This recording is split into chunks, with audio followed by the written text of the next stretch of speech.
कोनो बात ना लेकिन ठुका नाम था प्रबंधक साहब का एक ठुका नाम बा का के नाम बा? अरे कारगिल के शहीदों हम जागीर नहीं देंगे। अच्छा अरे कारगिल के शहीदों हम जागीर नहीं देंगे। जान दे देंगे मगर कश्मीर नहीं देंगे। अरे पाकिस्तानियों हरामजादो, अरे पाकिस्तानियों हरामजादो, तुम कश्मीर की बात करते हो। कश्मीर तो क्या, कश्मीर की एक तस्वीर भी हम नहीं देंगे। तनी प्रबंधक साहब के बढ़िया से शुक्रिया अदा करो। कैसन चाहिए उनके प्रबंधक जी के?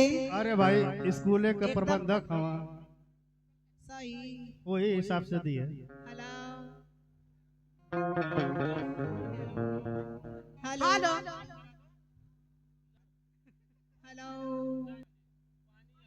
आजा।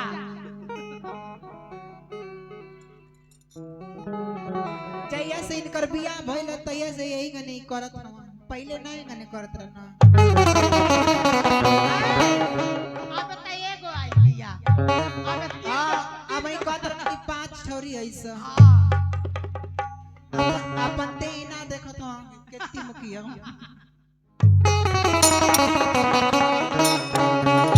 लेकिन शुक्रिया बा के नाम बा।